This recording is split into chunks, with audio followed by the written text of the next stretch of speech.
Buenos días, buenas tardes, buenas noches. Bienvenidos Good morning, good afternoon, good evening. Welcome to one and all.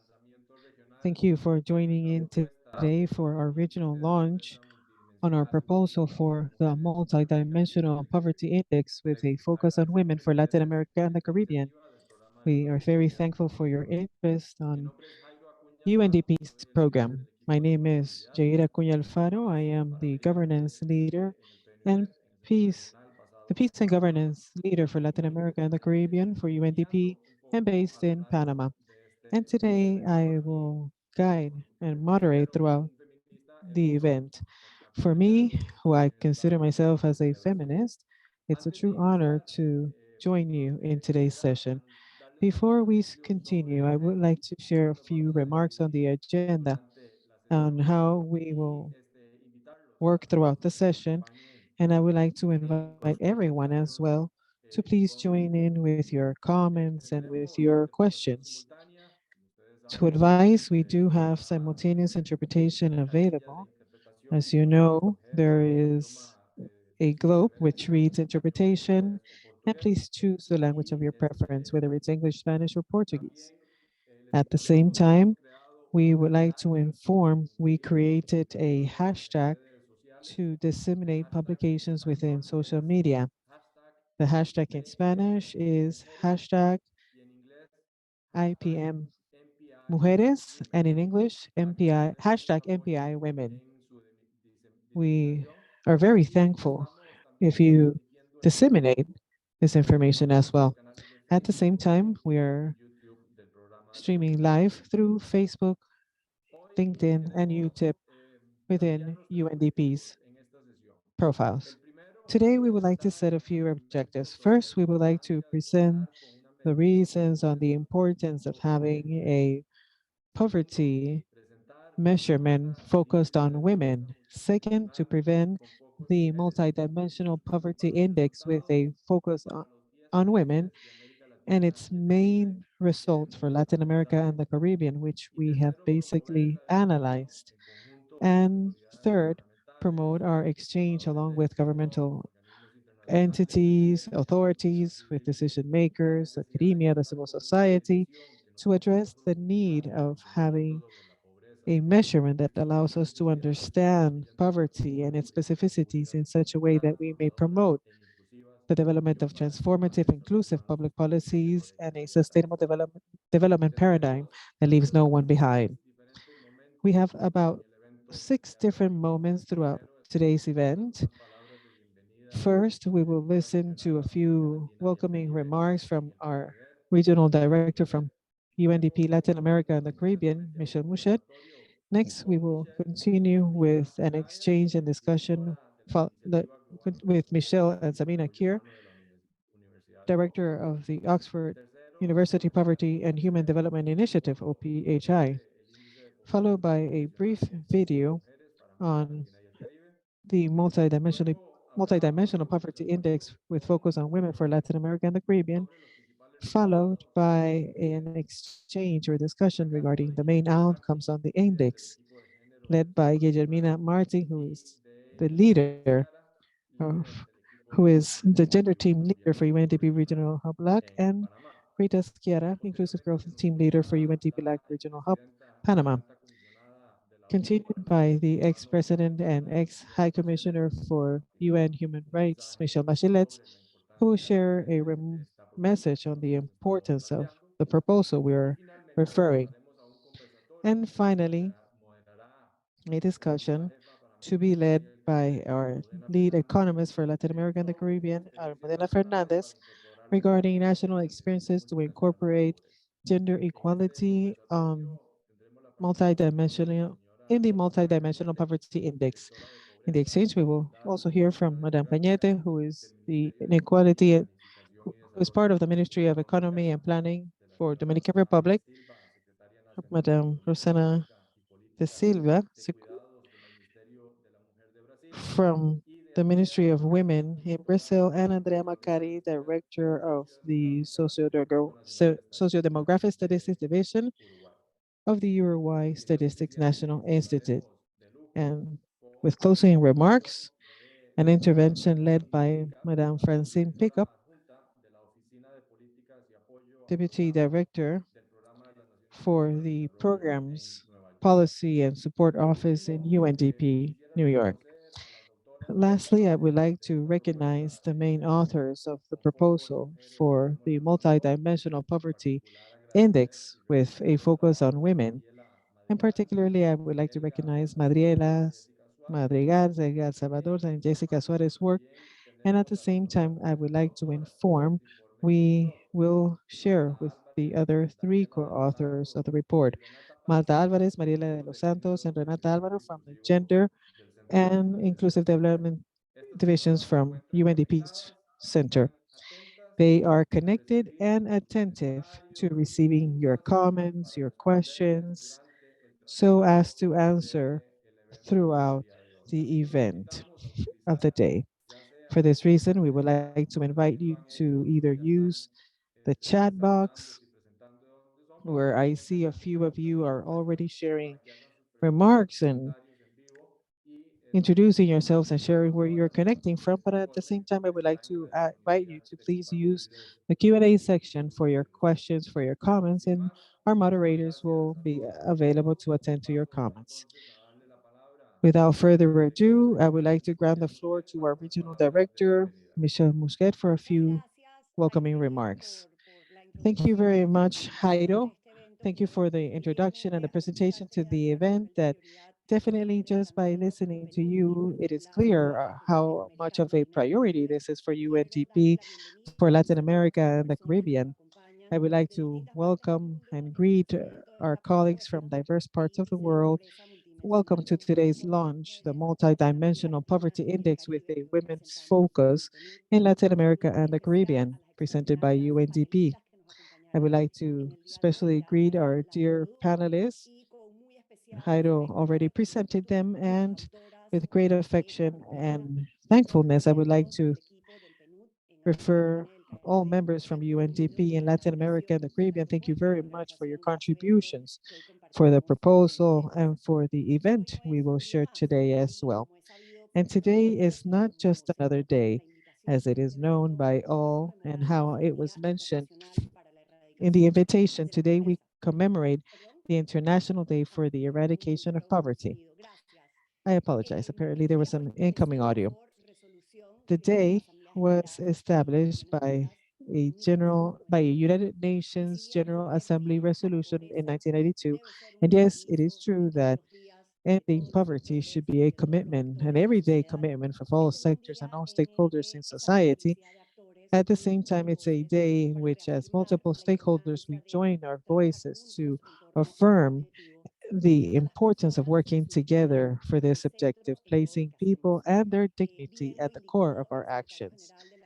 As it was mentioned by the General Secretary of United Nations, Antonio Guterres, it is necessary for us to understand that the eradication of poverty is not a matter of charity, but of humanity, and that is the spirit for today's event. Today is also a day to reflect based on the evidence on the reduction of poverty in the world, and particularly in Latin America and the Caribbean, and how the multiple phases and dimensions of poverty affect people's lives and at the same time limit their full development. At the same time, we need to understand the challenges before us, but mostly how may we advance so as to end poverty in an effective and accelerated form. At the same time, it is likely and known by many of you that ending poverty is precisely the first SDG for the 2030 agenda. This demonstrates it was identified as a priority within the development agenda for the entire international community. However, it is necessary for us to double our efforts in such a way that the objective, the commitment, this may be translated into a reality. And the numbers are not necessarily positive. It is highlighted that about 575 million people globally may still find themselves in extreme poverty by 2030. And this is clear that for the 2030 agenda accomplishment, we do require a new generation of public policies capable of stopping the intergenerational transmission of poverty and at the same time improve people's quality of life. The global context is still challenging. The multiple challenges we face as a planet, as a region, including the recent crisis provoked by the COVID-19 pandemic, if all presented an important obstacle and in some occasions a setback towards our accomplishment, which towards our purpose, which is ending poverty. At the same time, we understand that the impact of poverty is not the same for everyone. Where we see women who are the ones that are most vulnerable situations, they suffer the affection in a disproportionate form. And just to give you an example, in the region prior to the pandemic by 2019, it was estimated that 113 women for every 100 men were living in poverty conditions. By 2021, the estimation increased to 116 women for every 100 men living in conditions of poverty. Today, I believe that one of the great accomplishments in our vision and our development paradigm is precisely the general overview on the fact that poverty is multidimensional. When we speak about poverty, it's further from income or the lack of income. And that's how it's defined by those that live in poverty conditions. At the same time, there's the importance of equity. We need to consider this, understand how this is to be defined, and how is poverty experienced. Those that live in poverty conditions clearly experiment simultaneous deprivations in diverse areas, crucial areas such as health, education, work, living conditions, access to basic services, and I could even include many more. At the same time, the combination and the intensity of such deprivations are conditioned by factors such as ethnicity, age, gender, the place where they reside, amongst others. This demonstrates that addressing such scarcities requires multidimensional frameworks that understand this complex reality and at the same time provide solid evidence to develop public policies in an efficient and inclusive form. For UNDP, clearly ending poverty is a clear priority for UNDP, and this is part of our mandate and part of our corporate standards and our ample working trajectory regarding the subject matter. In 2010, and I am very happy to honored to share this space with our dear Sabina. In 2010, the Global Multidimensional Poverty Index was launched as part of the Human Development Report. It is an international poverty metric published annually capturing and containing diverse deprivations experienced by humans or by people simultaneously in about 119 countries, referring access to education, health, and quality of life.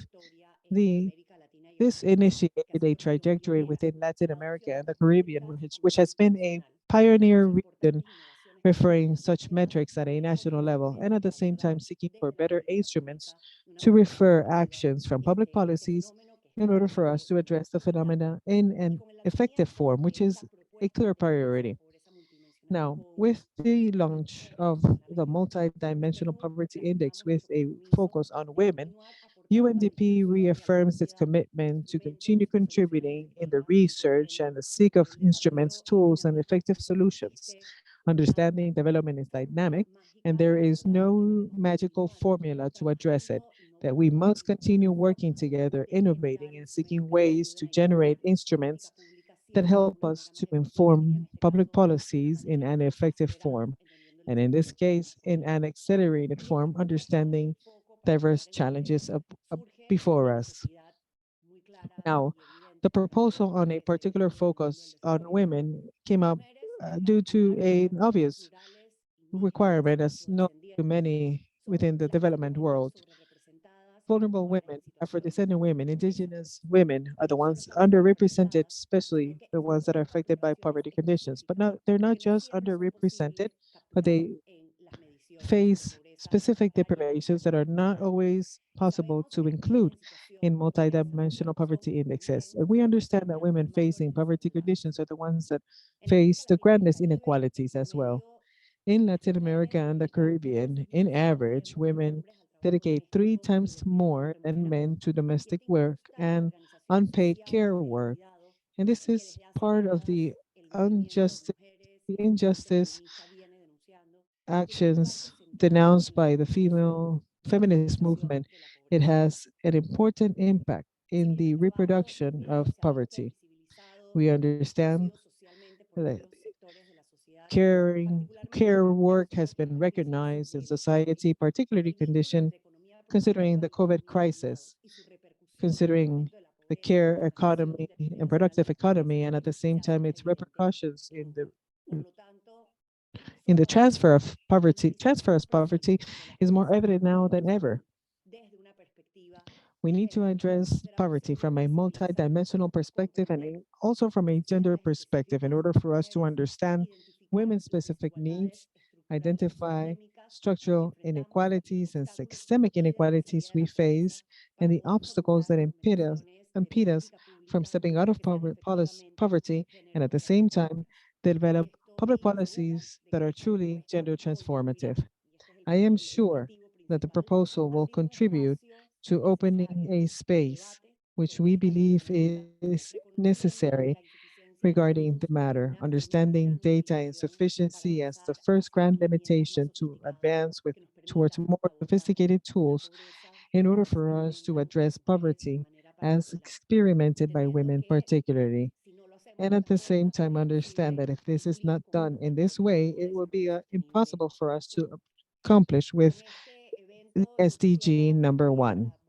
And with this, I would like to conclude once again and grant you the floor back, Jairo. I would like to thank everyone for prioritizing this meeting in your agendas. I would like to invite everyone to take audacious, transformative decisions that leave no one behind, that are inclusive, and that focus on gender equality as an indispensable requirement to accomplish a sustainable and inclusive development model. Thank you very much. Back to you, Jairo, and thank you to our participants. Thank you very much, Michelle. Undoubtedly, we have more than 500 participants at this given point in time. This truly demonstrates the commitment and the time they take to engage in today's meeting. I would like to remind our participants, we do have the Q&A section available for you to include your questions or comments as needed. Let's benefit from the presence of all authors in today's session to respond to your questions and doubts. We just shared a link where the publication is available, and please access it whenever possible. I would like to stay with Michelle and Sabina to start our high-level discussion. I have two questions. Michelle presented the context on why it's important in a region as Latin America and the Caribbean. Why is it important for us to measure poverty and at the same time consider women's particular conditions, the particular conditions women face? I will start with you, Michelle. I would like to address the first question on the fact that you were mentioning that multidimensional poverty has increased in recent years as a result of the COVID-19 pandemic, and at the same time, the overlapping crises faced in Latin America and globally. The United Nations SDG Summit discussed how recent crises have pushed thousands of peoples into poverty, and at the same time, how inequalities have increased considerably, sadly, and at the same time, consider the rights of women and girls since they are threatened. Can you please refer what are the data for Latin America and the Caribbean, and how are we doing in the region? Thank you very much, Jairo. I want to emphasize once again that as the regional director for UNDP, it's an honor to share this session with Sabina. Personally, it's an honor as well. She has been a pioneer researching instruments and frameworks to address poverty.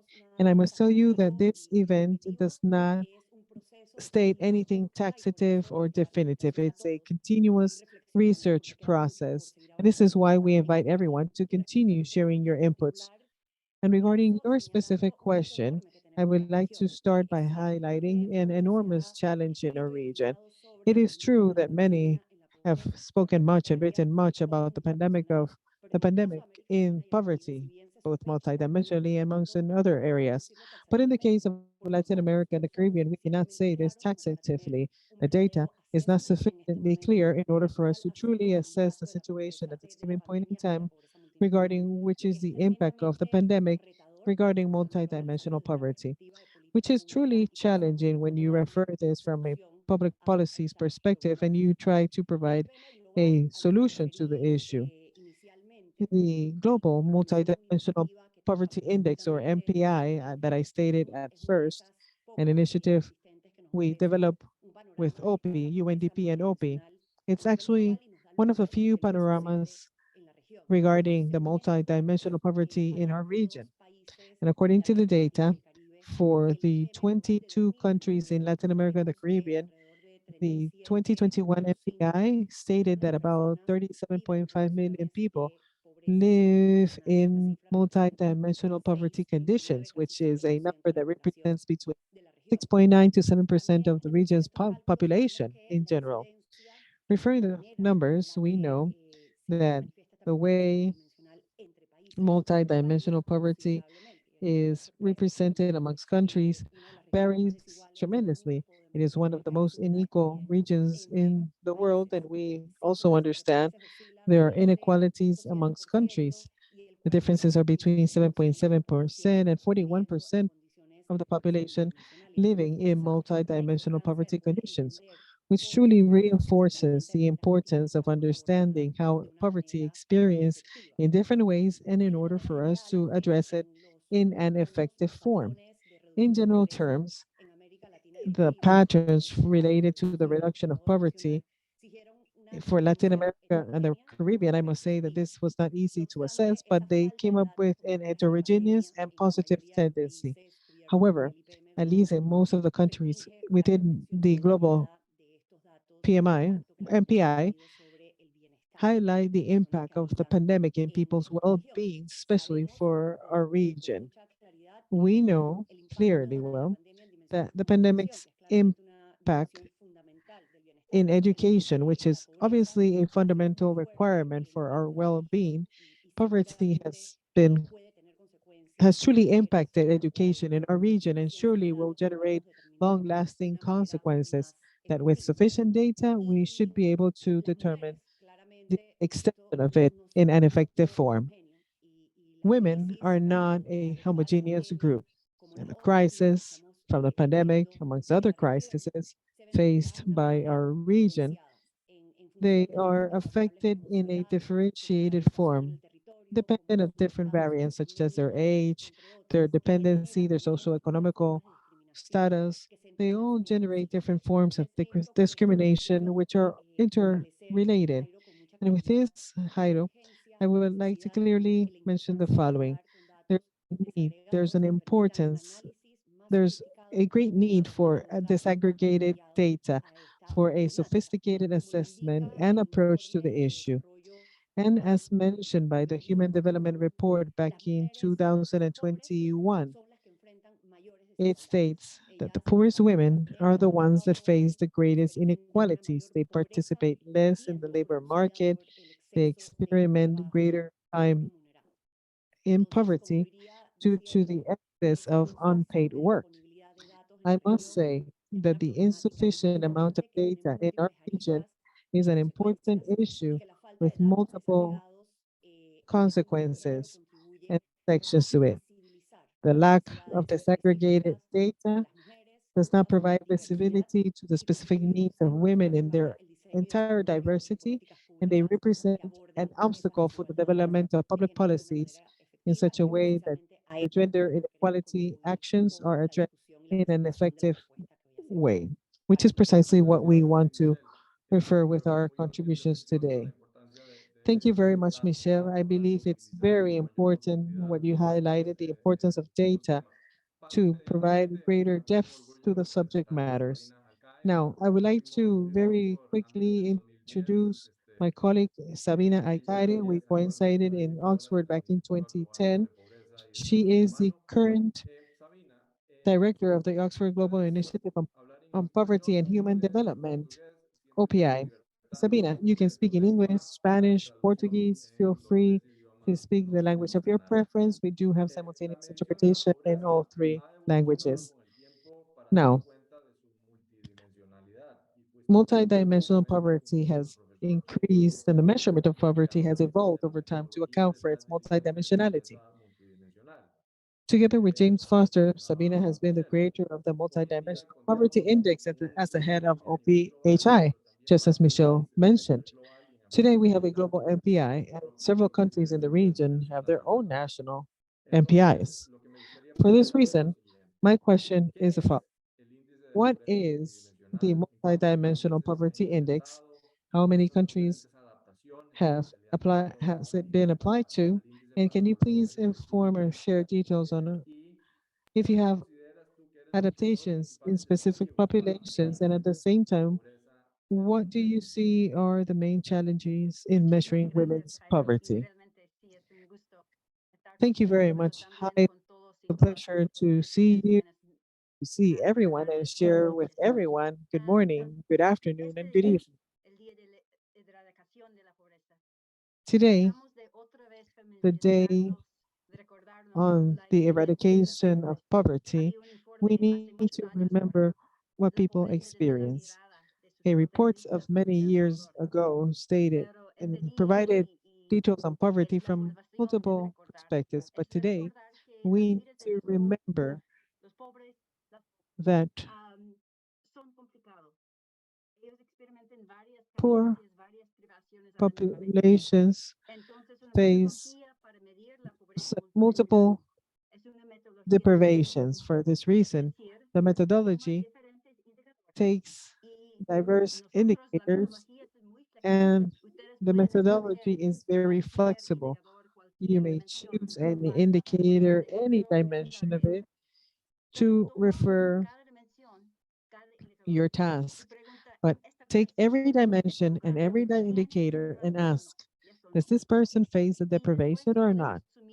And from there on, you can include the other deprivations faced by diverse individuals and households, and at the same time, identify them as multidimensional, as a whether they're within a multidimensional poverty context or not.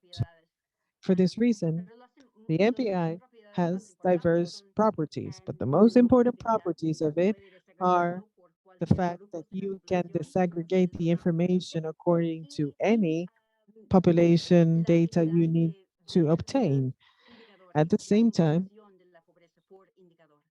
you can address or measure poverty based on indicators. This approach to measure multidimensional poverty, as Michelle stated, today we worked with about 123 countries in Latin America and the Caribbean, and it covers about more than 500 million individuals or people. However, it's not appropriate to most of the countries, and this is why they have their own MPIs nationally, which varies amongst countries, but at the same time, it does provide visibility to the country's priorities. At the same time,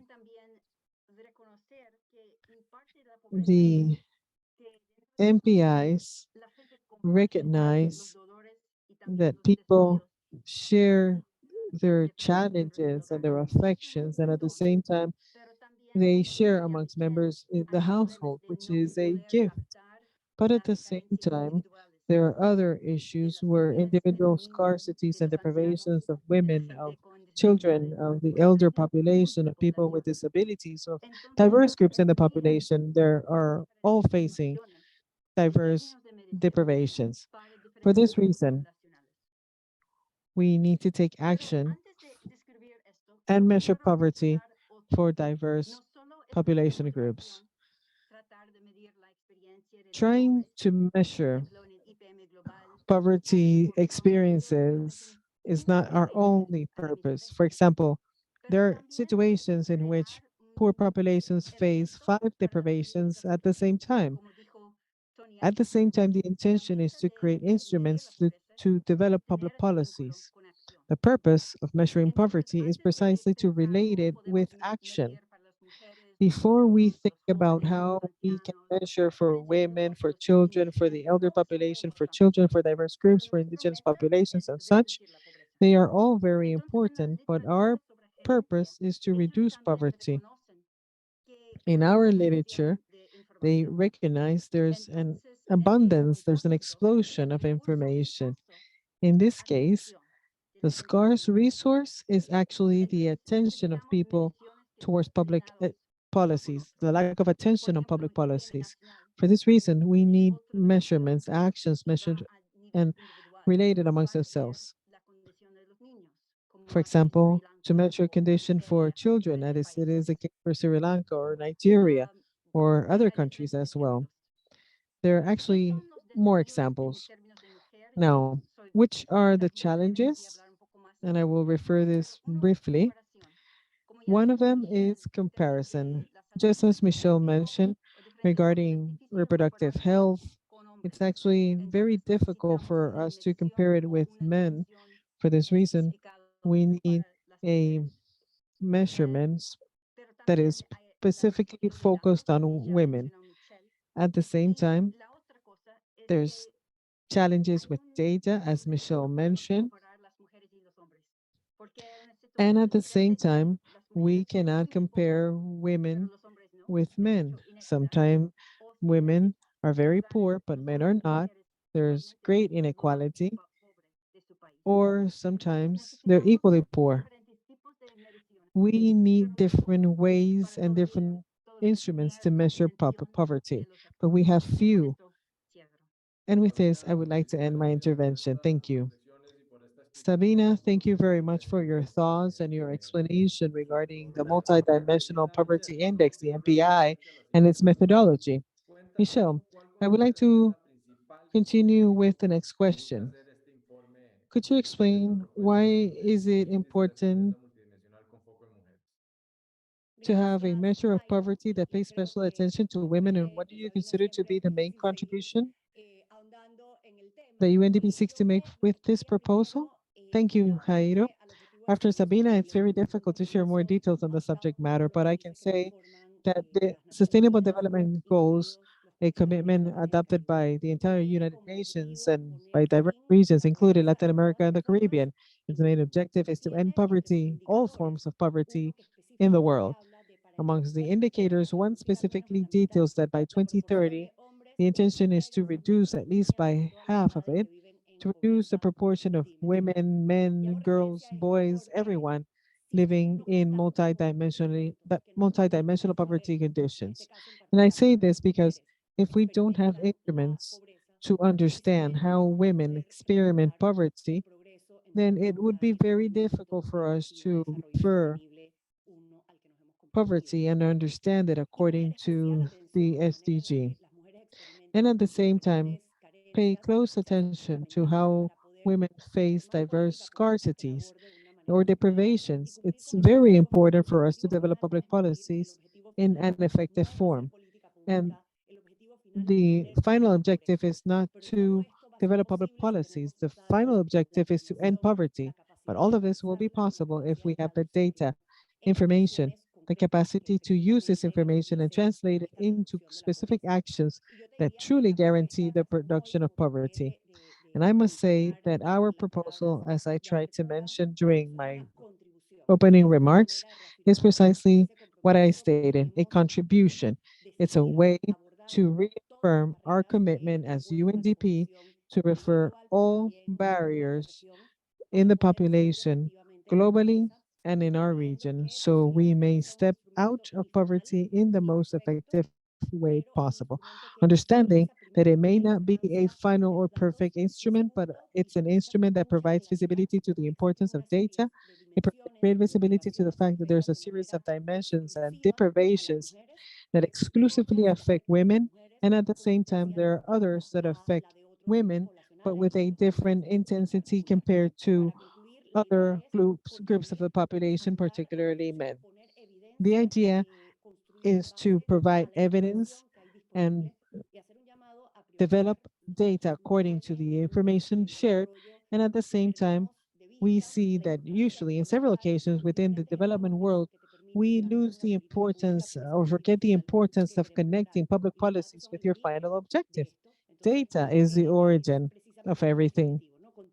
And this is precisely our objective, to contribute to the discussion, continue providing depth, and highlighting the importance of addressing the particular conditions that affect women, and way or another suggest a series of indicators that may be used at a country level so as to design their own measures or even include them in their national multidimensional poverty indexes, understanding that each of them respond to our public policies at a national level, and that our role is to support the countries according to these actions, presenting evidence, tools, and at the same time providing all the support needed in such a way that it may be translated into the final objective, which in this case, today, as clearly stated, is focused on ending poverty as an indispensable requirement so as to obtain a sustainable and inclusive development.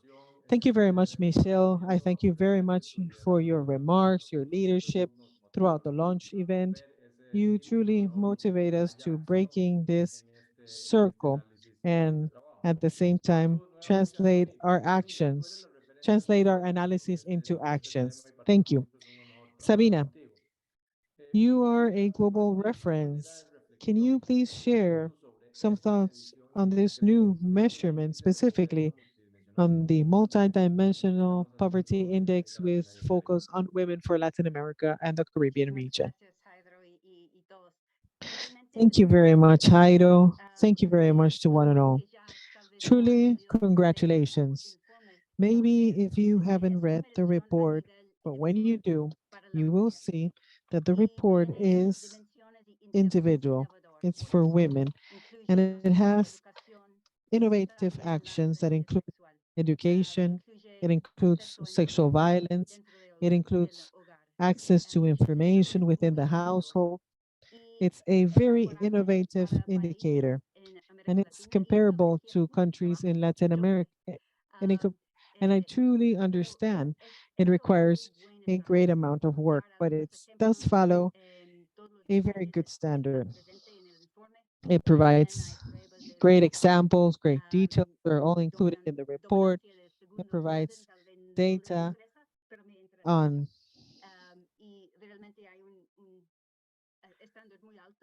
it's highly technical. The report is highly technical, but at the same time, it truly provides visibility to women's lives in diverse countries, considering the 5 dimensions and the different indicators. For this reason, I truly believe this is a moment of innovation where we can reflect on, we can compare, we can review this, disaggregated by age, compare it with men, as it has been the case. But I must say this is a truly important stage for all of us. I also notice that sometimes indicators are quite complex, but you can add a few details, such as including diverse forms of education or diverse standards of life, for example. All this can help us in highlighting specific actions for diverse individuals. At the same time, regarding other measures in the region, I can say it's very interesting to compare the data and disaggregate it by age. And if you can, do it by occupation as well, just for you to understand details of their lives further from the national level. And this can help us more. It adds more observation to your work. For this reason, I would just like to congratulate everyone. I also understand that from our part, we are trying to disaggregate more indicators related to the global MPI, such as education, school assistance, children, disaggregating the data by gender, by age, by households, and we should be ready by the end of the year. I believe it's going to be very interesting. It's a measurement that is very appropriate for Latin America, But at the same time, we hope we can share a further discussion comparing those outcomes or results. Presidente Santos, que ganador del premio Nobel en el. I would also like to mention that for the Mr. Santos, Nobel Peace winner, also wrote a book on how he used specific indicators on measuring multidimensional poverty in Colombia. My hope is that in a few years, we will announce a book on how there are different gender MP used by different groups to eradicate poverty for women and for all. Thank you. Thank you, Sabina. It's a true honor to engage with you in today's session. Michelle, thank you very much for your intervention as well. And with this, I would like to end our first discussion of the morning. Thank you very much, Michelle. Thank you very much, Sabina, for your comments, remarks, and general overview. We would like to now share a brief video that summarizes the 10 indicators regarding the index, and then we will move on to the next discussion. Thank you. Let's go with the video. Diseñar un índice de pobreza multidimensional IPM con foco en mujeres para América. MPI is intention is to include multidimensional aspects referring poverty in women. In 2019, for every 100 men, 113 women were affected by poverty. Which are the main inequalities that affect women? The unequal distribution of domestic care, unpaid domestic care, the lack of access, equal access to work and salary, the high levels of violence against women and girls. When we analyze the data of the most affected parties, we notice that poverty has a woman's face. For this reason, the eradication of poverty addresses structural barriers faced by women. The MPI, with a focus on women for a sustainable and inclusive development, is a proposal that intends to develop measures against poverty and gender sensitive actions. Thank you very much. Moving on now to the next discussion, Guillermina Martin, Gender Team Leader, and Rita Schiara, Inclusive Growth Team Leader from UNDP LAC Regional Center. Guille, this proposal is the first multidimensional poverty index with a focus on women to be conducted in the Latin American and Caribbean region. It's a pioneer proposal. Can you please share which are the main findings of the MPI and what is the profile of women living in poverty in Latin America and the Caribbean? Thank you very much, Jairo. It's a pleasure to join today's session to listen to Michelle and Sabina after so many years of work and efforts. After we developed the index, we worked and collaborated with diverse countries in the region, with other teams, the gender team, within UNDP as well. As Michelle and Sabina stated, poverty is a multidimensional phenomena further from income. From this premise, we notice that all indexes created in countries have the potential of developing from a gender perspective. The document will present three possible scenarios. The first scenario, it will determine if countries are actually integrating some specific indicators regarding gender in their indexes. The second one is related to MPIs, existing MPIs, and the idea is to carry out an external sector. As we have seen in our region, the idea is to use diverse sources based on statistical data. And a third one, which is our focus today, is precisely to refer a multidimensional poverty index with a focus on women. Let's go directly to the index. The analysis was conducted based on a underlying causes, trying to define the main considerations. For this reason, we created two versions. The ideal version, which is the one that you will see further, where we effectively understand what does multidimensional poverty index mean, not just what does multidimensional poverty look like, not just in the household, but actually for women. And here we came up with 21 indicators. Eventually, we conducted a feasibility analysis with existing data from all 10 countries. When we assess information from all 10 countries, we notice the following.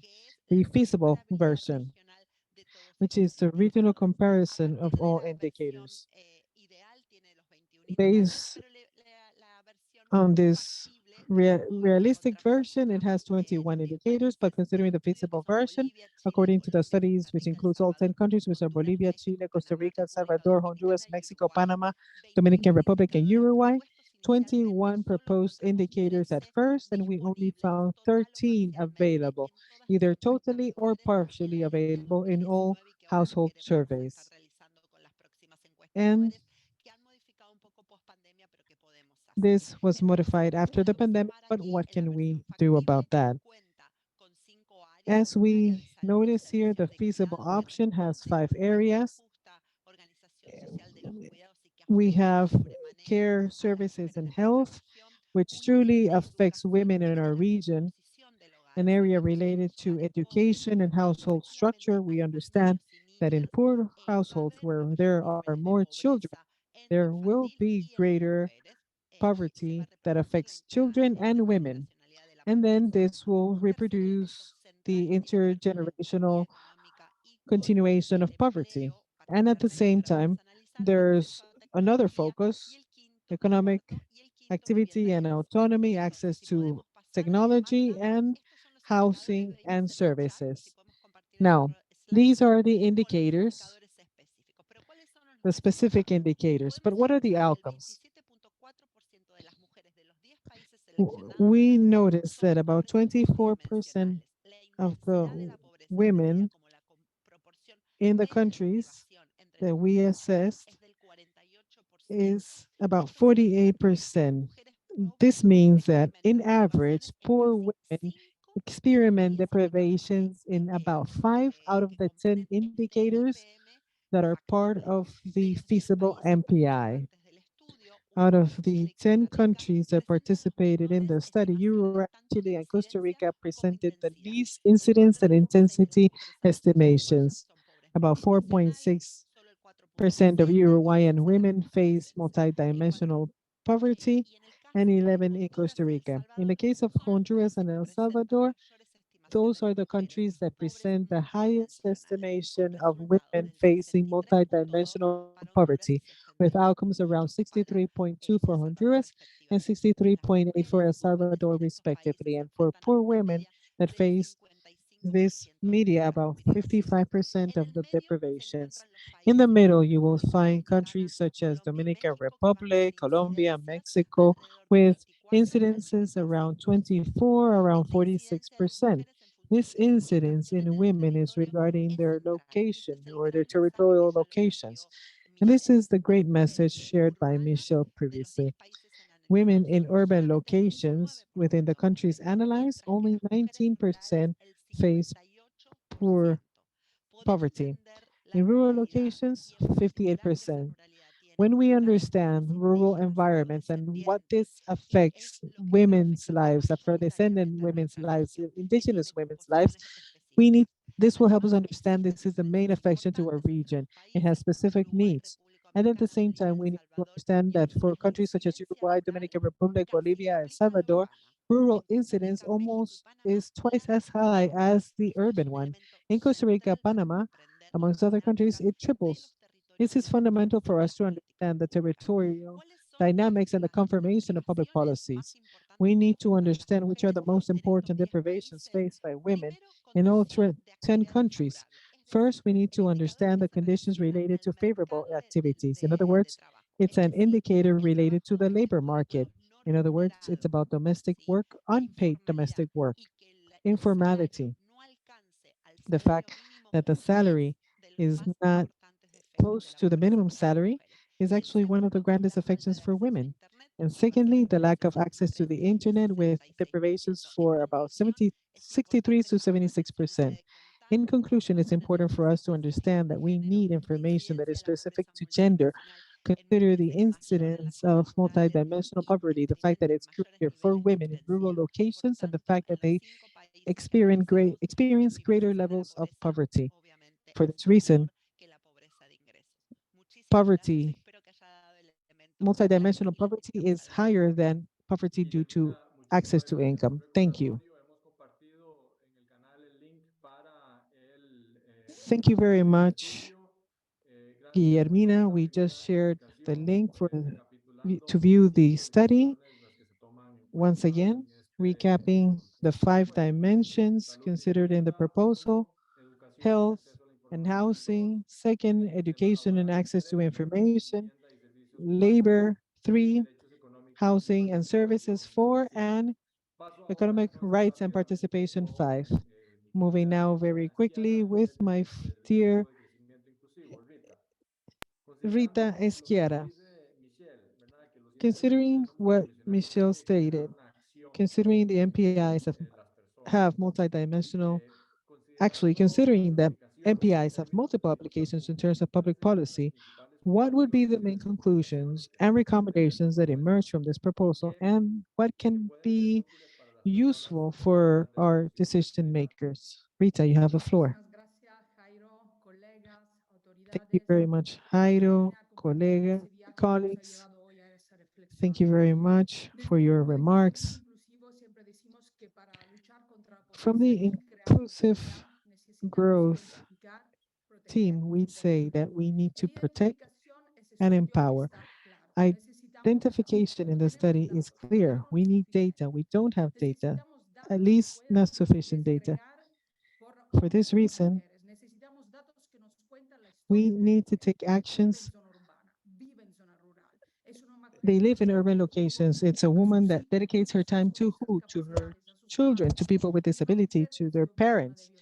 It's a woman that has been a victim of violence. Having this data is not just about rich data, it's about developing public policies to protect. To protect with what?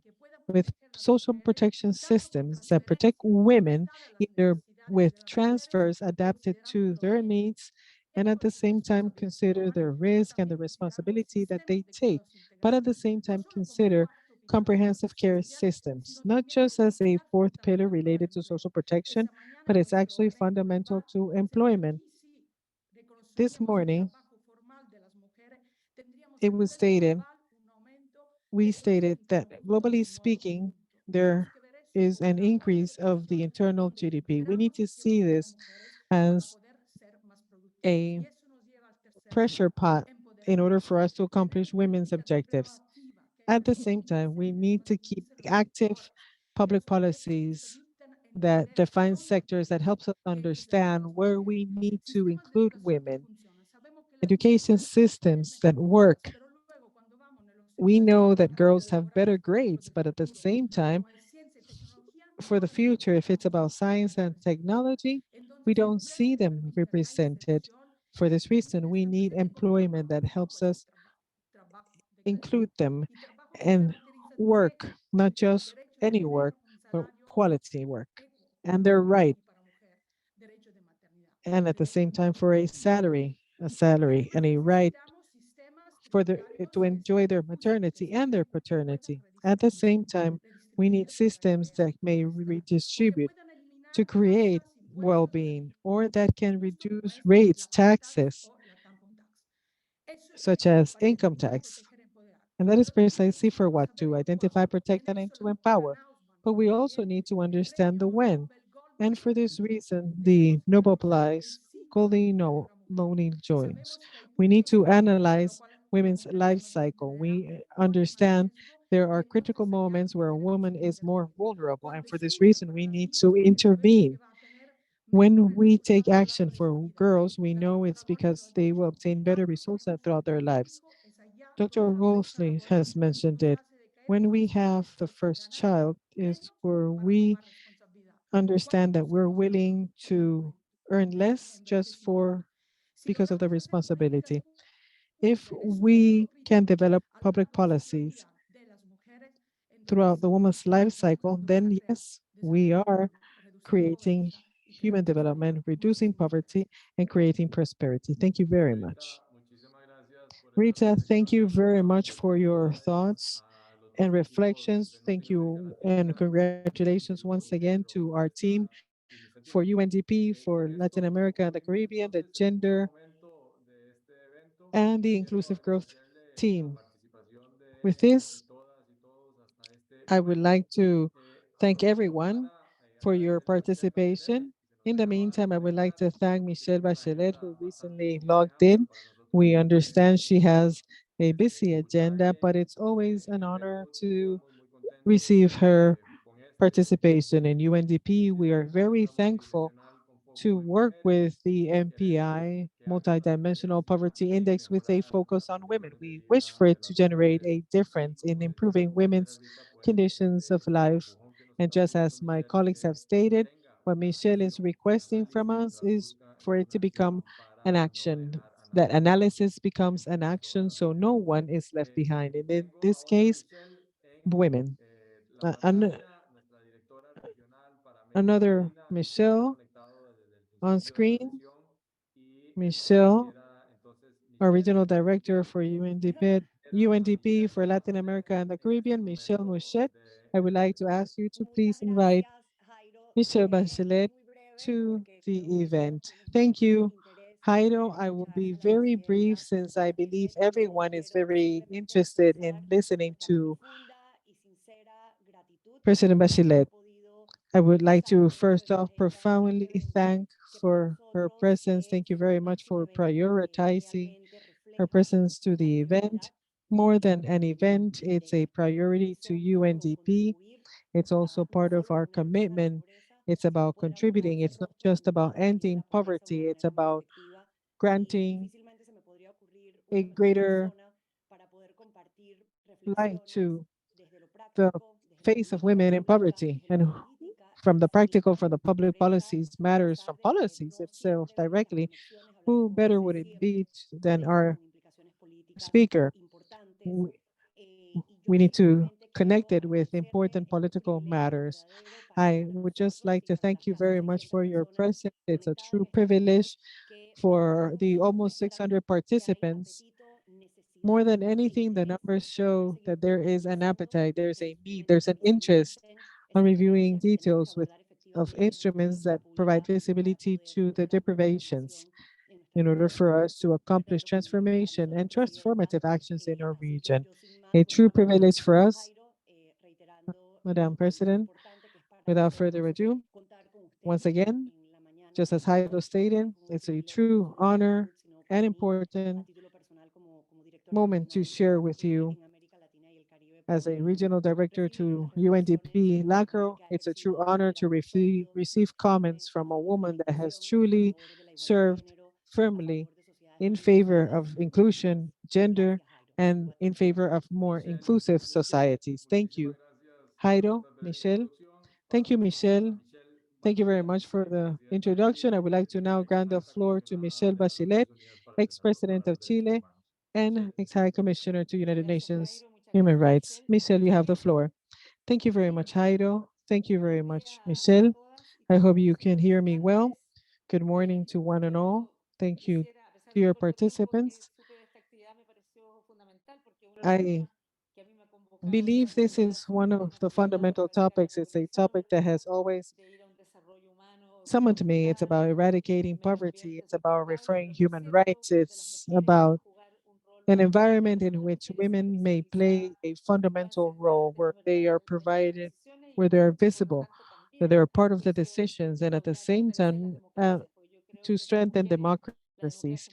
I believe that as a woman, democracy is important in our region. Today, in the day for the eradication of poverty, I would like to share some thoughts. We live in a world characterized by profound uncertainties. On one side, I would say it's a moment of no precedence, as a matter of fact, related to economical development and also related to technological development, never seen before, as a matter of fact. On the other side, we also see there is a brutal increase of extreme poverty. In the region particularly, well highlighted the loss of a great advancement related to the participation of women in work spaces. And another place where we are having issues is precisely the informal work, as according to data from ECLAC. We have seen millions of women that have no access to quality of life, to water. I must say that the social, economic, environmental crisis, as the geopolitical crises are creating and expanding extreme poverty, especially considering, for example, Ukraine, the cost of grains, fertilizers, food, basically inflation in diverse areas around the world. All this has truly affected actions. Inflation has increased the cost. Resources that people were easy to access now are scarce. And for this reason, this has increased poverty levels. And poverty is not just about access to income, nor is it just about an economical issue. As you know, this is a multidimensional issue. And just as Michelle stated, it's also political. As a society, as humans, it is related to inequality, it's related to the redistribution of power, to social norms. But poverty, we shouldn't just consider the numbers. We're talking about human beings. And it has a face.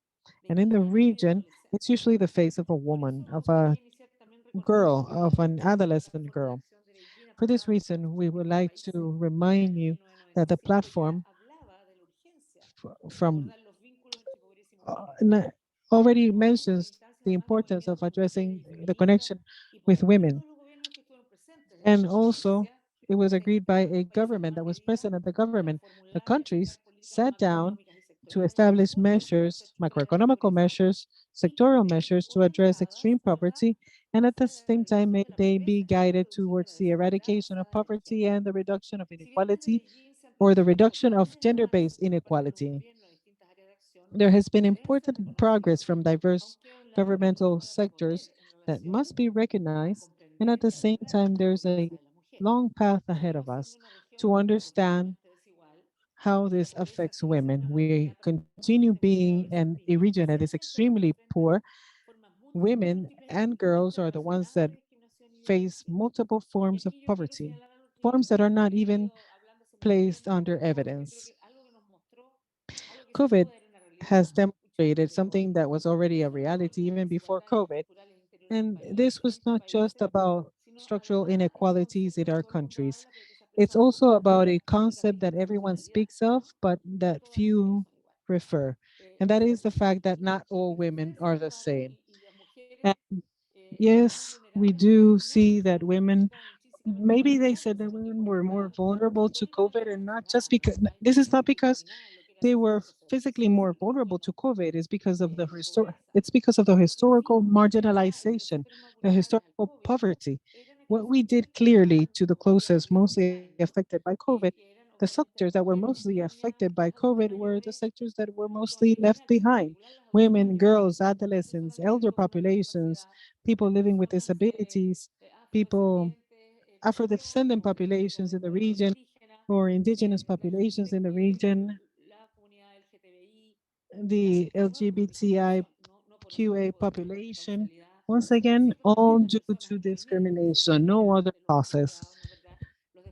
And then those in mobility, such as refugees, internally displaced populations, migrants, people in house cares, in home cares, people facing extreme poverty that were clearly discriminated. We tend to think about policies for women as if women were homogeneous. And women are not homogeneous. And many of our countries don't have sufficient data to understand women, to understand the number of, how many, the number of the populations such as indigenous populations and Afro-descendant populations amongst other populations. Like I stated, not many countries have sufficient data as for us to understand which are the most vulnerable populations. And this is why our public policy is still leaving them behind. This is why we need to continue advancing with the multidimensional index and consider gender as a fundamental contribution. 7 years before concluding this tremendous challenge, the 2030 agenda, and after the Beijing platform, I must say that we need to continue emphasizing and highlighting the fact that we will only end extreme poverty if we reach women's autonomy and we respect their human rights. There will be no peace and no equal participation without women's engagement in every environment, in every sector. Sadly, I wasn't able to participate in the entire activity. I wish I could, if because it was a very interesting agenda and a topic that I'm very passionate about. However, poverty and gender is a particular issue for all countries, but particularly for Latin America and the Caribbean. There are multiple implications and consequences politically, economically, socially for women.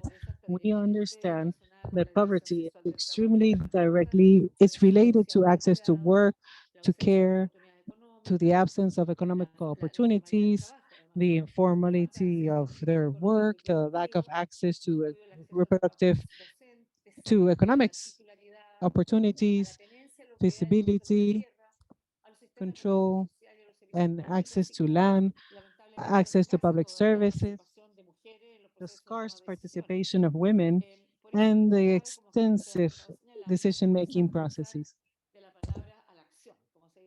This is why we need to walk the talk and advance in the implementation of this gender-based intersectoral approaches so we truly eradicate poverty, that it truly affects women, improve their quality of life, and improve the full exercise of their rights and their equal right to decision-making actions. I must say that UNDP's proposal of a multidimensional poverty index is a true progress direction. I understand that the next CS data, which will take place in March, like every year, in New York next year, I do believe it's going to be a timely moment to call our attention to the agenda, to the countries, and at the same time address poverty from a focus on women. We need to accelerate our actions, empower women and girls and adolescent girls through diverse measures. As we know, the fact that we empower women and girls or take them out of poverty is an essential process for the accomplishment of other SDGs. If we do not generate these changes in our region and in the world, it will be likely that we will continue delayed in the other SDGs. I would like to congratulate everyone on the initiative. I'd like to reinforce everyone on the cooperation, continue advancing on UNDP's proposal, continue accelerating the country's efforts. We need to continue taking actions to eradicate poverty in all dimensions, continue addressing gender equality, and I state this with great concern because the General Assembly disappeared all words from the resolution, all word related to gender from the resolution. They didn't even include the word women. In the past, they would say the minorities, women and girls. But the truth is that women are more than 50% of the global population. We're not just 50% of the world global population. In some countries, we're even more than 50% of the population. I believe we need to remain very attentive to overcoming this setback. It's not just a matter of language. It's actually a matter of settings of a setback. It's a matter of importance to women's role, to women in general, and to generate possibilities in such a way that women may live as how they should, with dignity, with respect, with their families, and at the same time contribute to social development. I believe that empowering women, adolescents, and girls should be part of our sustainable development objective and may be in a sustainable and peaceful form. I am a partner, an ally to advance with such a transformative agenda and any other agenda that may come up in the future. Thank you. Dear Michelle Bachelet, thank you very much. We will take your offer of being a partner to our process. We are very thankful for the time dedicated as well. For us, aside from being an honor, it's also an incentive. I believe you have definitely highlighted tremendous challenges on how we can advance towards action. We have a clear intention. Michelle Musquet has helped us focus on our comprehensive actions in order for us to move from an intention into a specific action or implementation. We will continue in contact with you. We look forward to inviting you to future activities regarding the subject matter for your support, since we truly and undoubtedly hope that this is the first of a series of activations in order for us to leave no one behind, as stated, particularly women. Thank you very much, Jairo. Thank you very much, Michelle. And thank you very much to the colleagues from United Nations. Thank you, dear President. Very well.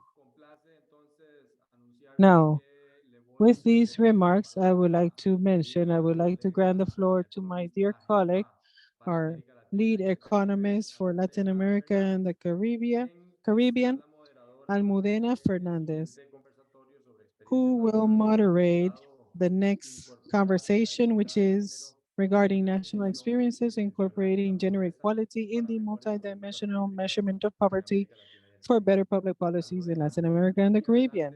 Almudena, from here on, you have the floor. Thank you very much, Jairo. Thank you very much to one and all.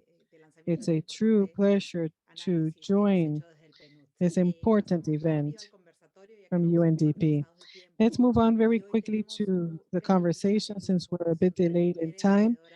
We have three panelists, three women who are policymakers in their respective countries. To start with, Rosa Cañete, Director of Poverty, Inequality, and Democratic Culture of the Ministry of Economy, Planning, and Development of Dominican Republic.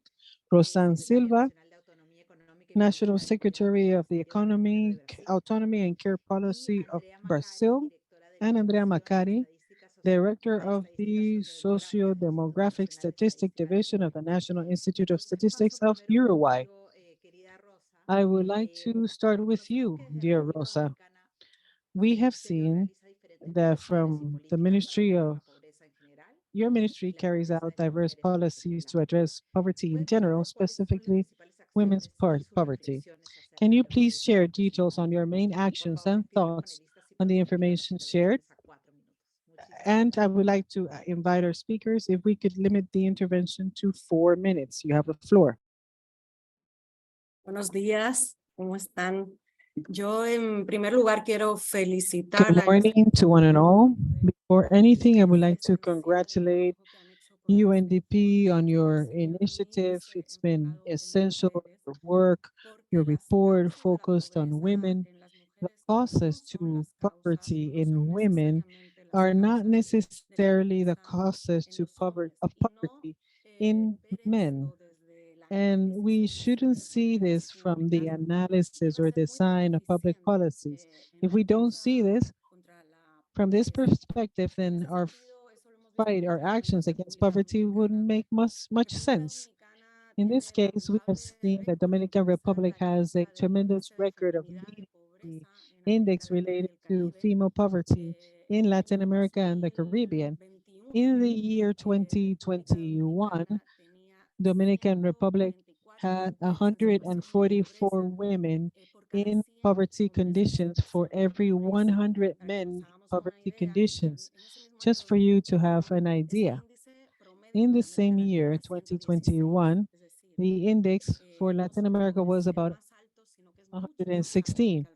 In other words, it wasn't just the highest, it wasn't just high, it was the highest in comparison to other countries. In the year 2020, the report on official statistics related to economic poverty did not include statistical data disaggregated by gender.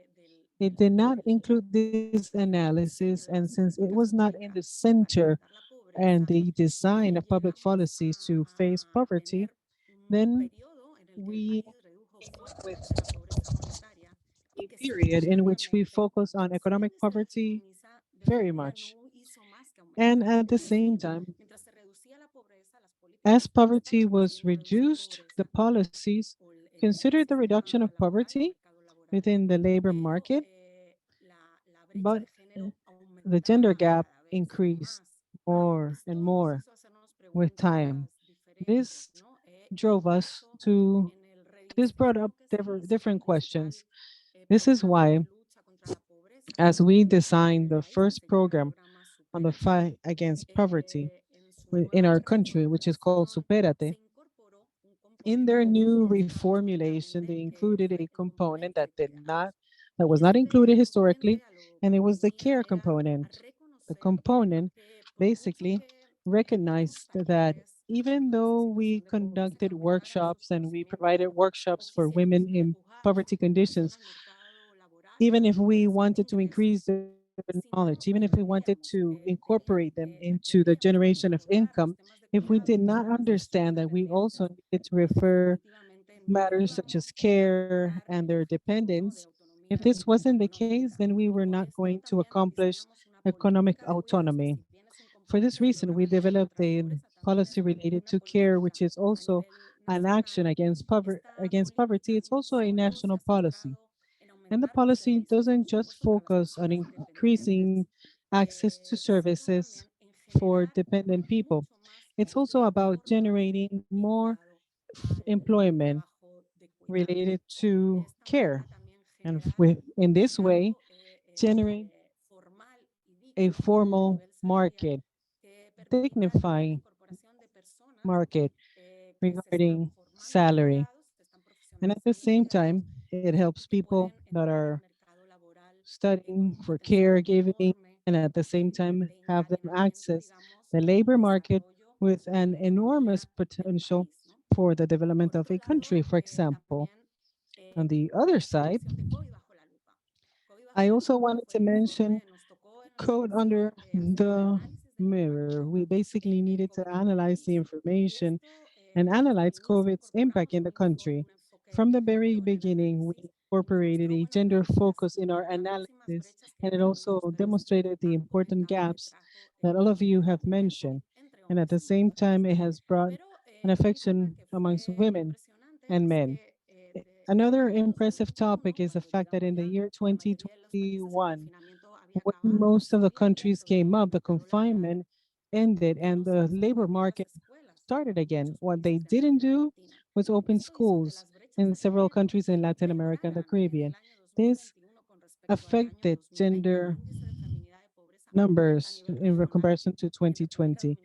It increased regionally. In Dominican Republic, it came up with a tremendous ground. We did not take sufficient measures. In other words, we need to define why, how can we reduce COVID's impact? And we need to understand that,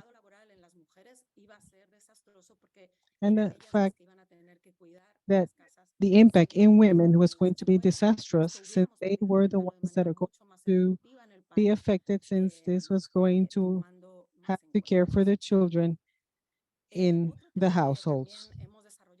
There's another topic we also developed, which is a multidimensional poverty index. Right now in the country, we use the ICB, which is the Life Conditions Index, an index that is highly focused on the household conditions, and it does not include topics related to dependency much. And it also excludes transfer programs in households that, yes, they may have a household with mediumly acceptable conditions, then they also have other conditions such as underage children or elder populations or people with disabilities that according to the ICB may be left outside. This is why we developed the MPA that provided an alternative in order for us to focus on programs to fight against poverty. Thank you very much. Just one more thing. We've also developed our work analyzing the salary gap amongst women and men, and it has demonstrated that it does not respond to education or years of experience, and that if we did, and even if it's related to the educational matters, women would earn 9.5% more than men. This is why it's so important for us to incorporate it in the labor market and understand that the crystal glass, aside from care, it also responds to a male leadership model based on someone that doesn't have anyone to care, someone that is available 24/7, and usually it's women, but we need to change this leadership model. Hemos empujado como gobierno y también dentro de And lo at que the es same time, domestic work. We need to work on the regularization of domestic work in our country as well. Up to this moment, it wasn't the case. We have had to analyze our work. It analyzes domestic work as an area of activity. And when we have included it as such, we have noticed it is the third most important one in the generation of female employment in the country. And since it is in the country, it turns out to be, it has conditions that are completely discriminatory in the regulation. The government,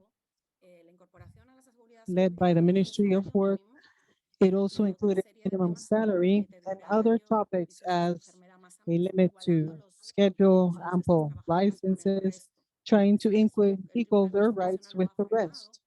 Something that the Constitutional Tribunal has stopped and that has indicated we must reform the entire framework according to Agreement 189 in our country.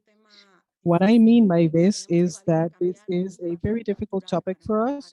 We need to change an entire cultural pattern to promote the changes, and the index you have created has truly contributed to our debate, and it will help our countries as well. Thank you. Gracias, Rosa. Creo que nos da muchos ejemplos de cómo Thank estas you, medidas Rosa. I believe you provided very good examples on how differentiated measures can improve us as a country locally as well, in order for public policies to make a difference for women's empowerment. Very well. Moving on to Rosana Silva. I would like to ask you to please take 4 minutes as well. Rosana, we know that President Lula, during his first mandates, created a program, a very important program related to the reduction of poverty and for families. During this governmental period, how are they considering addressing poverty for women in Brazil? And is there a need for specific measures like the one presented here today? You have the floor. Todas, quero aqui cumprimentar a Almudena Fernandes, em nome dela, todos e todas. Hello to one and all. First, I would like to refer a topic of great interest to all. Falar pouquinho da experiência do Brasil. I will try to stay within the assigned time to address Brazil's experience. We are currently going through a period of political reduction in our country, where all public policies have been affected after COVID, after 2016, just as it was stated before. We have gone through an entire process after COVID-19, and at that point, Brazil started working with a series of public policies that have been tested in other governments, such as Bolsa Familia, such as Casa es Mi Vida. These were all important programs. Since 2016 until 2022, our country returned to the hunger map. And by this, I mean it has gender, race, and territories. Territories that became part of the hunger map. They have regional northeast areas. And in this case, women are the ones that are usually hungry and that are facing poverty in my country. And the indigenous populations, Afro-descendant populations are usually in locations where that are usually populations mostly affected by poverty and hunger in my country. Right now, several families, several women leave their homes, they're victims, and we need to assess the data and at the same time think about public policies. Today, our country is considering a series of policies, and precisely Brazil started the launch of the Brazil Siambre, which is a response from the federal government to the situation of poverty and the misery faced by our population. The program's idea is to come up with a series of actions or more than 100 goals involving more than 24 ministries out of the 37 ministries in Brazil. Now, very quickly, allow me a moment to refer the facts of the program. First, the reduction of poverty, the establishment of citizenship, healthy nutrition, and national mobilization to combat hunger. Our purpose is to extract Brazil from the poverty maps, reduce the poverty rates, and at the same time reduce insecurity rates, especially food insecurity. I don't have much time to speak about all the strategies, but the idea is basically for the program to connect with other initiatives, with other policies for our government. And at the same time, include actions that increase salary, for example. We worked on the salary policy for years. In the labor market, we face a brutal unemployment situation in our country. The informal work options, the informal work as well. And through the Ministry of Work, we have a policy now, which is not just to take our employment, it's actually about social protection as well. That year, we also approved the salary equality law amongst men and women, which is basically the idea as stated by our President Michelle Bachelet. It's not just about decent work, it's also about economic autonomy. It's about highlighting this perspective.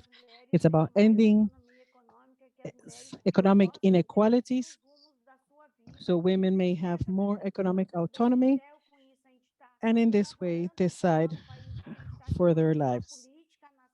The labor policies in our countries as well.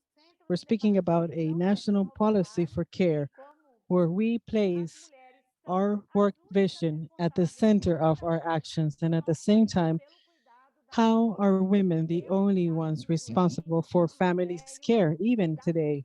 In our countries, they're the ones that care for the sickest, for the elder. They care for people with disabilities. This is a matter that needs to be shared between the state, the society, the families, and within the families, there should be a more active participation so as to share family responsibilities amongst men, women, and this task is not just a woman's task. And in this short time, we need to speak about the policies. And who knows, maybe these are all policies that will help us rescue the Brazilian population. The idea is basically for us to expand our action, our support for women. Thank you very much. Muchísimas gracias, Rosane. Thank you very much, Rosana. We can see the importance you're dedicating to care policies and domestic work in countries in the region, as we've heard from Dominican Republic and now Brazil. Andrea Macari from Uruguay, we're a little bit past on the assigned time for the meeting. We ask you to please intervene briefly, and for those that are still in the session, thank you very much for your time. Madam, as a sociodemographic expert, which are the measures that you may define, and which is the progress in Uruguay to measure poverty, please? Good morning, good afternoon, good evening, depending on where you are. First, I would like to congratulate you for your work, very interesting. And thank you very much for the invitation. I will be very brief. IME, the National Statistics Institute, our main purpose is to generate statistical data for our country, and we're always attentive to incorporating the recommendations, the technical assistance for the generation of data in our country. For this reason, we're having a little bit of audio problems. We focus on specific statistics. And at the same time, it's about providing visibility to gender inequalities and particular conditions that may require information on certain topics.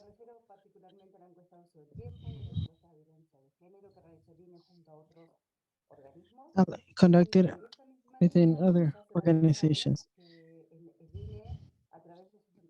And at the same time, there's much echo and the audio is not clear. The idea is to disaggregate the information based on gender.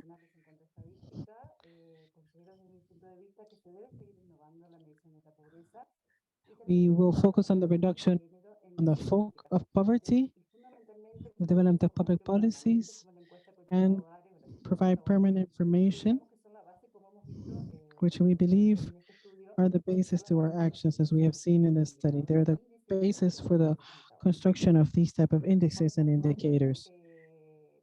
For this reason, for the day,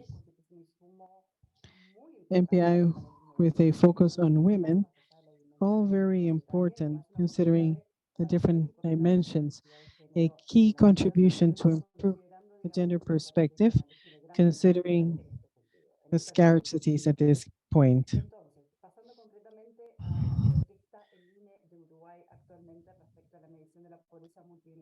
Now, regarding multidimensional poverty with a gender perspective, I apologize. The audio is very compromised, much echo, difficult to understand. May become an official poverty index.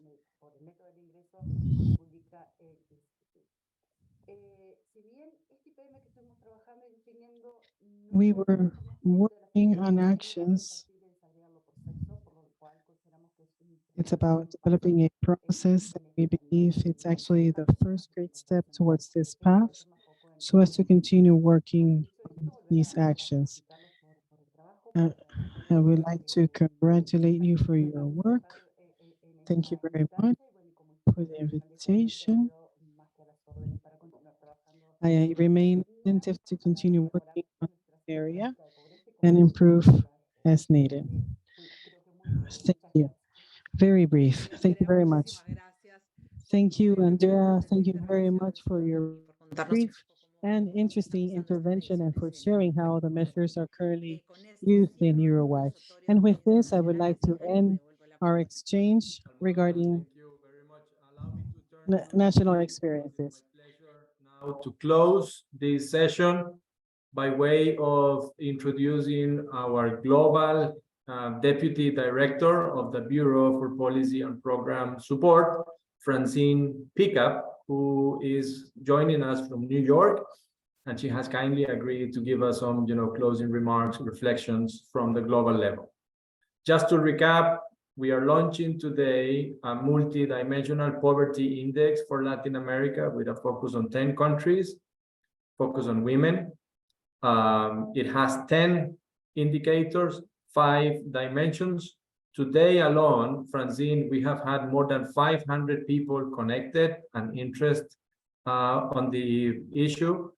We have answered more than 30 questions live on the chat. It shows the level of engagement, that we have from participants. More than 100 people have, also commented, actively on the chat. Francine, thank you very much for joining us. It's a pleasure for us from Latin America and the Caribbean to join you in these final closing remarks. Thank you, Jairo. And colleagues, I hope you can hear me well. I've been listening in from the beginning, actually, and I saw the level of participation and the engagement through the Q&A. Multidimensional Poverty Index and gender equality are issues very close to my heart, so I made sure to tune in right from the start. So, and it's my pleasure to be here to wrap up this session today. So really thank you, all of you, for joining us to discuss these important issues. Eradicating poverty and a just, inclusive world for everyone is at the heart of what we do in UNDP. And it's clear from the conversation today that we've got a lot of work to do. The analysis from the SDG trends of more than 90 countries shows that we've still got 1.2 billion people living in multidimensional poverty as of the end of last year. And World Bank data shows that global poverty, while it's reduced to levels close to prior to the pandemic, prior to COVID, poverty in the poorest countries and countries affected by conflict and fragility is still worse than it was prior to the pandemic. And as Michelle Bachelet said in the session today, crisis like the invasion of Ukraine has led to inflation, has led to increased costs of living. We've also, many countries are experiencing what we call a debt overhang, which is damaging prospects for human development, because in the world's poorest countries, debt servicing costs are more than 2 times higher than payments for social assistance, and 1.4 times higher than health services. So this poverty indeed has a woman's face and a girl's face, as many of our panelists said. So it is time to act. And a couple of weeks ago here in New York, we had the SDG Summit and the UN General Assembly, and the heads of state and government renewed at that SDG Summit their shared commitment to, and I quote, remain resolved between now and 2030 to end poverty and hunger everywhere, to combat inequalities within and between countries, and to build peaceful, just, and inclusive societies, to fulfill human rights and achieve gender equality and empowerment of women and girls everywhere, to ensure lasting protection of the planet and its resources. And in that political commitment that states and governments made, they stated that societies are heterogeneous, with individuals and groups having diverse needs and vulnerabilities. So to ensure that no one is left behind, development pathways must be equitable and they must be inclusive. And this includes inclusive, responsive, and quality delivery of public goods and service that address disparities. I say that and I read that out because it is a political commitment from governments 2 weeks ago here in New York. And it's in this context that these discussions that you're having around the MPI with a focus on women is a really important step to identifying those disparities and inequalities that exist, so that policymakers can make more informed decisions and policies. So today we heard a lot about how HDI and MPI are important if we're to understand the multiple challenges that women face. And I think the key message that I heard today was that if we don't eradicate gender inequalities, we will never eradicate poverty. And we need national statistical institutes like we heard from Uruguay. We need those national statistics institutes to produce more complete information to measure that multidimensionality of the poverty that women and other vulnerable populations face. We need, and the other thing that I heard is that we need policies that address the economic value of time for women and the redistribution of care and unpaid domestic work. Building comprehensive national and local care systems is a pillar of social protection, and it's necessary if we are to have caring societies and societies that cares. And this, I think, as the panelists emphasized, it's radical. It requires transforming power relations that underlie the sexual division of labor and guaranteeing women's economic, physical, and political autonomy. So we need to advocate, and you are already doing this, for more policies focusing on women, working together with political stakeholders, with civil society, because otherwise it's really impossible to promote inclusive development if we don't address these issues around care. So the examples that we heard just now, those 3 examples, I think were really exceptional. So Rosa Cañete, who described how, I mean, in the Dominican Republic, you're really generating employment related to care, including how you're protecting different kinds of workers, like domestic workers. You outlined how, you know, 1/3 of work that women do is in domestic care. So these are important efforts to try and professionalize and protect women working in this sector. And then we heard from Brazil as well about the enormous efforts to alleviate poverty amongst families, but also the work that you're doing, you're trying to push through on a national policy for care so that it is shared. It's a responsibility not only assumed by women, but shared by the state, by society, and by men and women within the household. And then lastly, from Uruguay, we heard about the commitments to a national multidimensional poverty index to go beyond GDP metrics. So all of these efforts really are important to push for more inclusive public policies in the interests of all society and in the interest of fighting gender equality.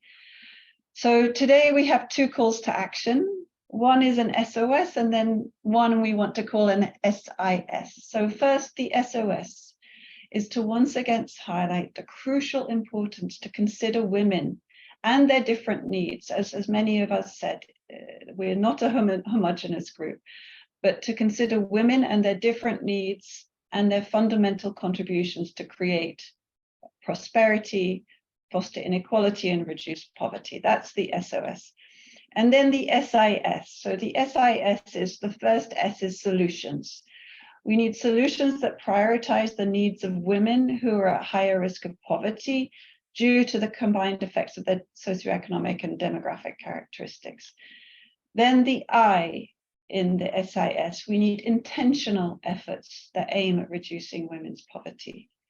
And then the S in the SIS, we need solid data. This was something that Michelle, our regional director, emphasized from the beginning. We need solid data that allows understanding of the multidimensionality of women's poverty, that is able to provide solid information for policy making.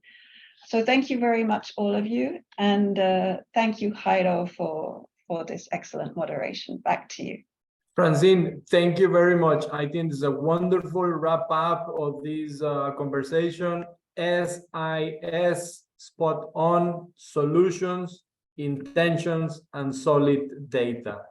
Colleagues, thank you very much for joining us today. We are really proud of our gender and inclusive growth teams working together, making this possible. Now it's time for us to take action, as our regional director is fomenting us. And Francine, thank you very much for your closing remarks. SOS and SIS. Without further ado, remember, join us the online conversation with the hashtag MPI Women IPM Mujeres.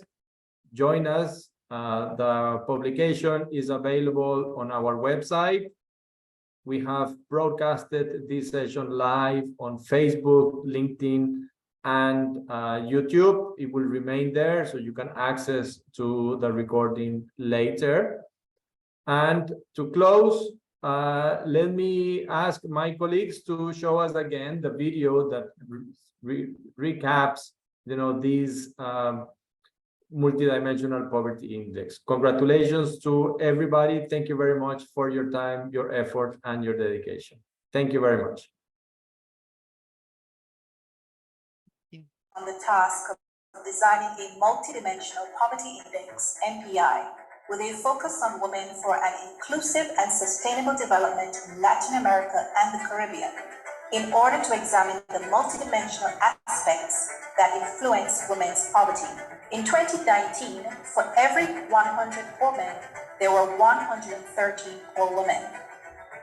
What are the main structural inequalities that influence women's poverty? The unequal distribution of unpaid care and domestic work, lack of equal access to decent work and equitable wages, the high levels of violence against women and girls. When we analyzed the data of the most affected, we found out that poverty has a female face. Eradicating poverty therefore requires addressing the structural barriers that women face.